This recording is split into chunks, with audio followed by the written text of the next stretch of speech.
Now we are beginning to understand that in order to work with people, you have to understand that their lived experience. I started to learn more, especially in the 90s, about the abusive conditions on factory farms, and especially about how animals are treated and how they're crammed together and how they don't have a natural life. What I see happening with the imagery coming through Occuprint is this outpouring of people who want to participate in a social movement through cultural forms. You've got the food, you've got the kitchen, but where did it come from? This is where it came from.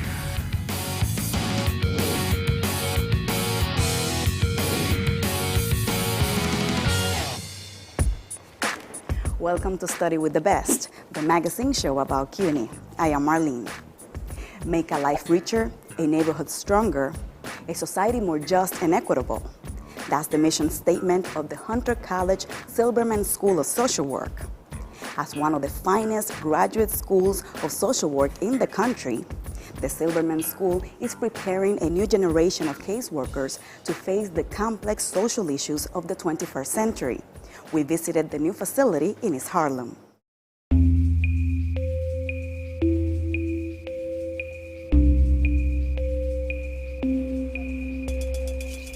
So this is not your mother's social work school. The minute you enter into the hallways as a student, you really begin to ask yourself, I think, this is social work, as I like to say, in real time. In the old days, social work schools were about treating the individual, focusing on an individual as if there was something wrong with them. And we're now training students to understand that in order to work with people, you have to understand their lived experience to be able to connect with somebody and not just demand that they change, but really help them in their own cultural language. We don't want to alienate, especially the parents that may have literacy issues. We really live this idea of diversity. It's not an event. It's not an add-on. And part of that level is that diversity can be embraced.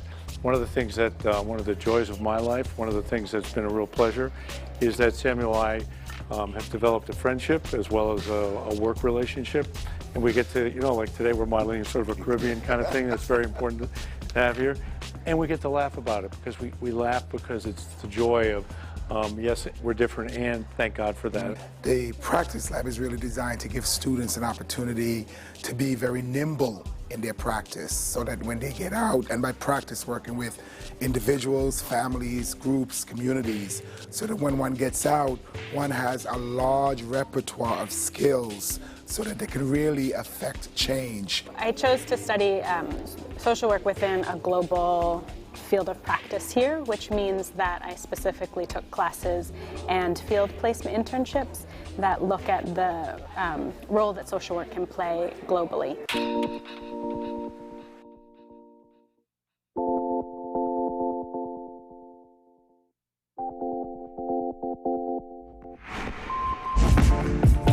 As you can see, it's a wonderful environment. We love the fact that it's open, that the windows are open, so we can see out and people can see in. And there's a lot of communal space. So it just encourages interaction inside this building, but it also encourages a give and take with the community.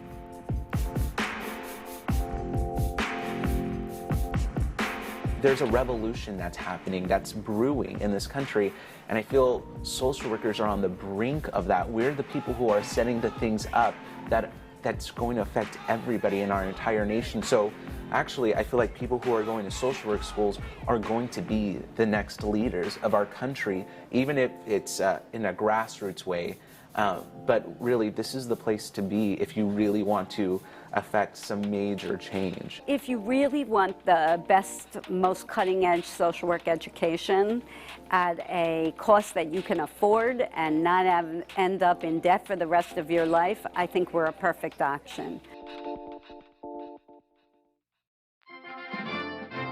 Great moments in CUNY history.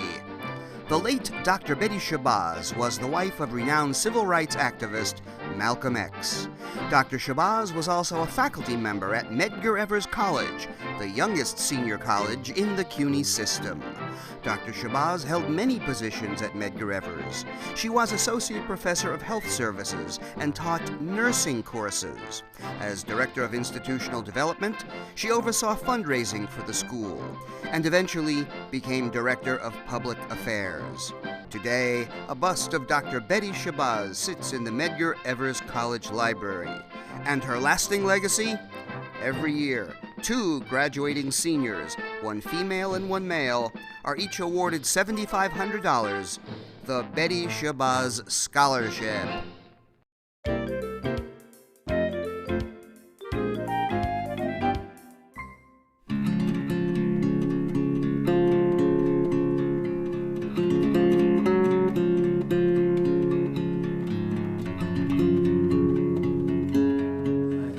It's really not good for us to be so isolated from the rest of nature. I think there's something really missing.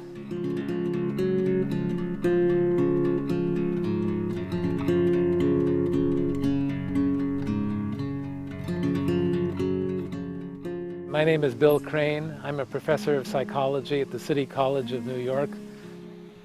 Over the years, I found myself feeling more sympathy for the animals, and I started to learn more, especially in the 90s, about the abusive conditions on factory farms, and especially about how animals are treated and how they're crammed together and how they don't have a natural life.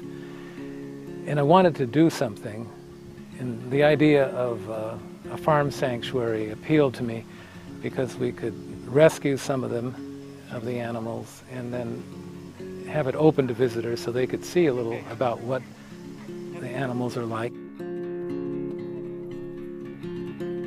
The study of animal behavior has led to attachment theory, how human babies get attached to their mothers. That is based on observations of animals. And I thought this would be a chance to really learn about animals, and I've been interested in them, and teach about them. So I thought if I taught about animal behavior out of books, it wouldn't be the same as if I knew something about animals. And so another motive was to get some first-hand experience and learn about animals.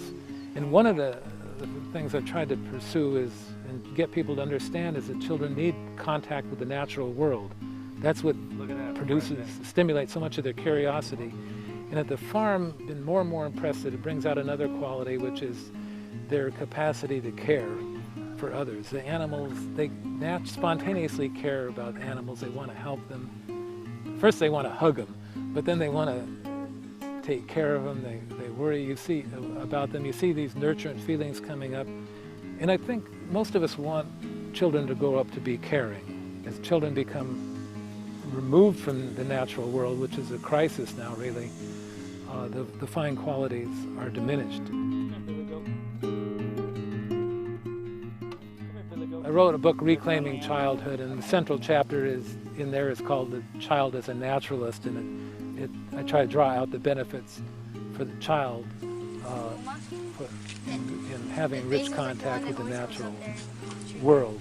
And one of the qualities nature stimulates their imagination, their creativity, their powers for patient observation. The children need time in the natural world, and they need time to be around animals. And if they can do that, their emotional health will benefit. In natural settings, there's a sense of peacefulness that comes over a child, a sense of calm, a sense of being part of something larger than herself.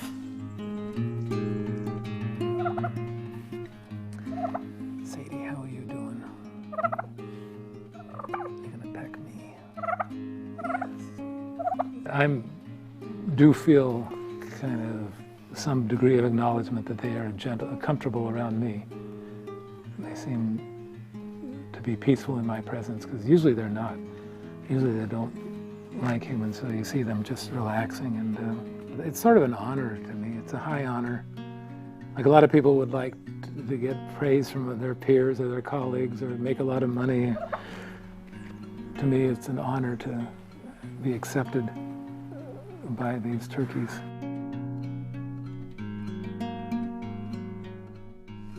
it would be good for children, it's good for all of us if we could get back to the natural world.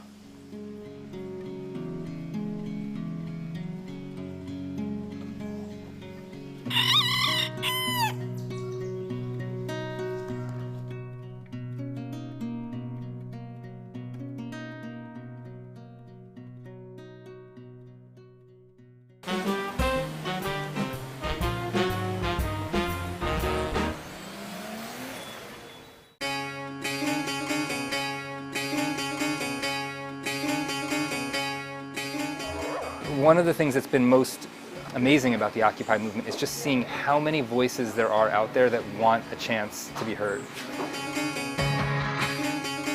Part of what makes a social movement, in my opinion, more than just a few protests or a few angry people or isolated events is those amorphous cultural forms that emerge through and within all of those isolated events and experiences.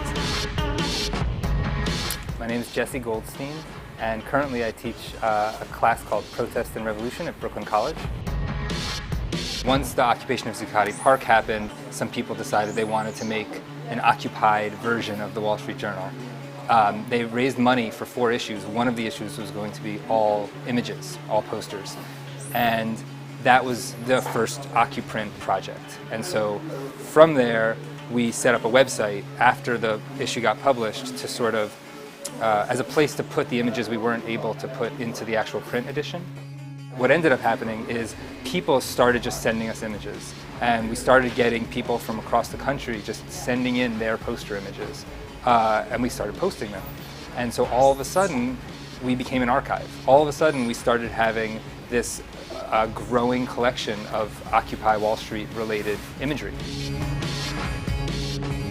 What I see happening with the imagery coming through Occuprint is this outpouring of people who want to participate in a social movement through cultural forms. In a lot of ways, when I think about the singularity of imagery that Occuprint creates, it's less an individual image that stands out as the image, and it's more this like scrolling through a gallery of endless images, and you almost don't even have to focus on any of them, but just the sheer knowledge that they're all there feels good, right? Like just knowing that you can keep scrolling and keep scrolling, it's just not gonna end.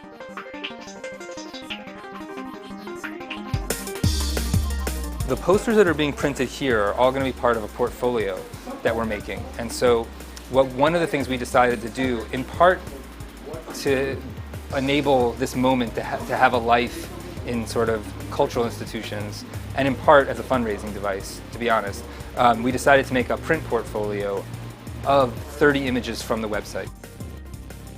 We, as Occuprint and the artists involved, feel pretty strongly that it's not okay to just do one or the other, and we really like trying to work between the digital and the analog. And so while we love getting this huge collection of images on the web, it's really important to us to pull some of those out into the world and to sort of build those connections, right? So that it's not just images on the internet, it's not just images on the street, but that the two can sort of speak to one another and magnify each other.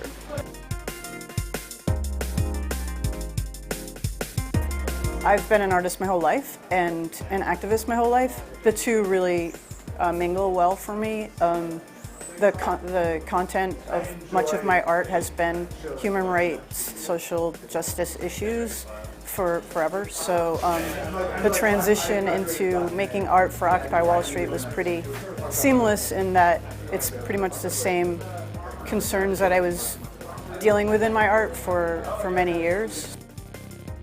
This is my first time doing anything with screen printing. I've never really done any sort of fine or visual arts before, so it's really cool to be able to be involved in a process like this, especially connecting it to something like Occupy Wall Street, which is something very prevalent right now. One of the things I'll say that has been really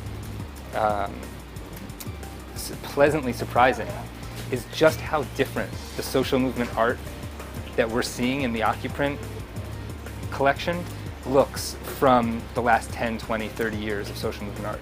There's something lighter, there's something airy, there's something hopeful, I would say. It's less focused on just sort of depicting the violent sort of enemy, and it's more focused on asserting a sense of empowerment, of self-empowerment, of collective empowerment. I don't think we need more people thinking about revolutions in the way that revolutions have been thought about for the last 100 years. I don't think we need more people thinking about protest in the way that protest has been thought about for the last 100 years. I don't want to throw that history away, but I want to go somewhere else with it. And I want to build it and see new and exciting things happen with these histories.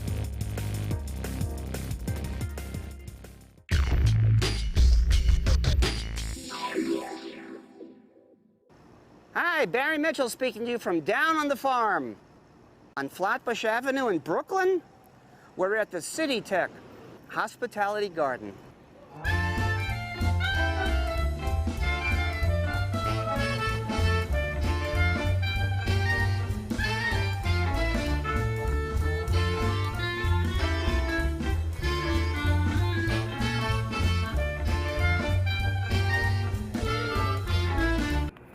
We've had so many people stop by and want to know what we're doing.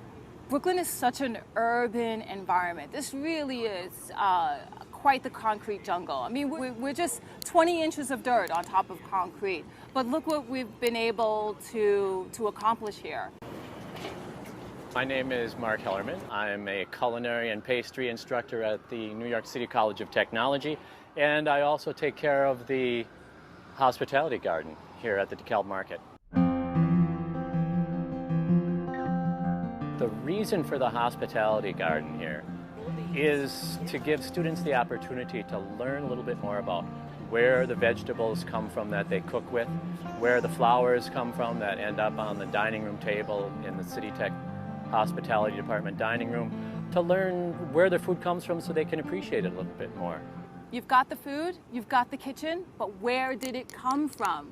This is where it came from. Omnivore, herbivore means what a person consumes. A locavore is someone that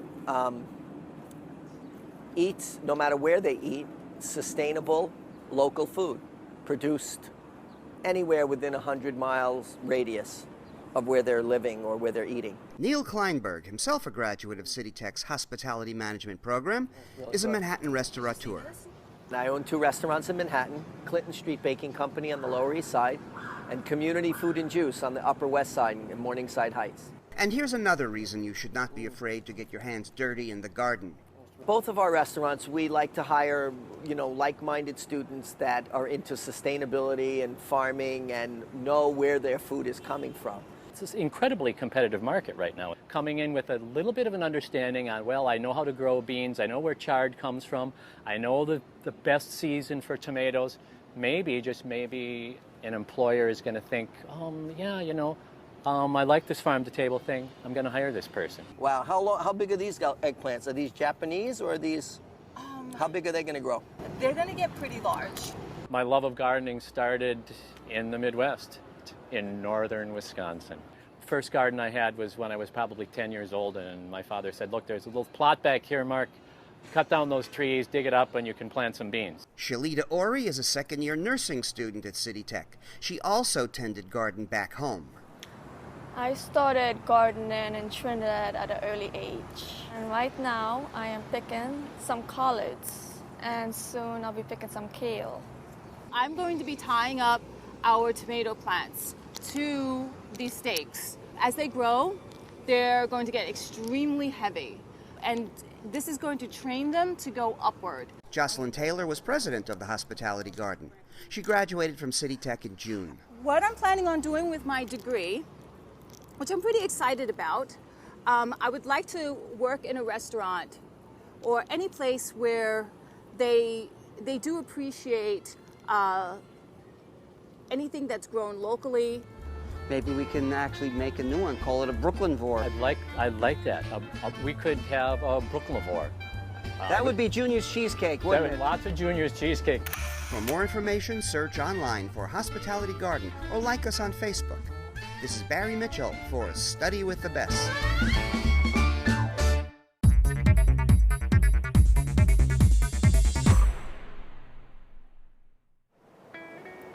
Thank you for watching Study with the Best. For all things CUNY, visit our website at cuny.edu, Facebook and Twitter us at CUNY TV. See you next time. The little one is called a bantam rooster.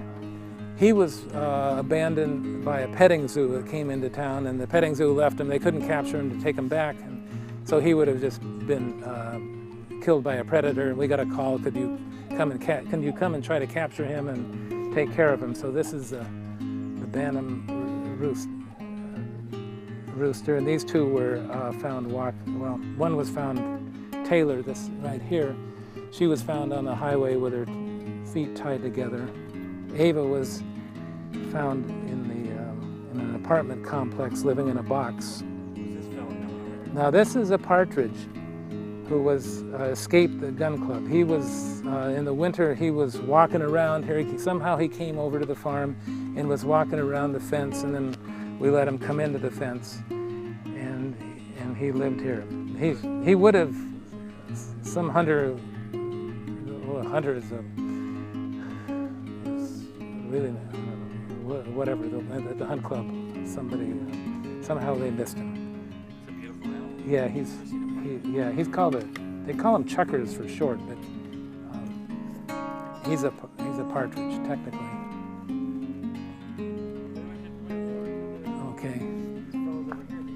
Okay. Those are sheep. Those are sheep, and they have their stories also. Yeah. Seem pretty happy over there. Yeah, they're happy. It's springtime and the grass is growing. Hi. My name is Juliet Lopez. I'm a student at Queens College. I am a double major in political science and urban studies. I was born in Nicaragua. I lost my vision at 9 months old due to a childhood accident. Growing up in Nicaragua was very tough because it was a communist government that didn't allow me to attend school. People with disabilities do not have opportunity or no use for the government. I'm just blind. That doesn't mean that I couldn't succeed or I couldn't do what other people did. Justus, I was the first student with a disability to ever run for student government. Why CUNY? Because CUNY has prepared me as a leader, does not tell me what to say and when to say things. I could be my own self. As a person that is studying political science, this is very important, that a leader does what he or she wants or feels is right.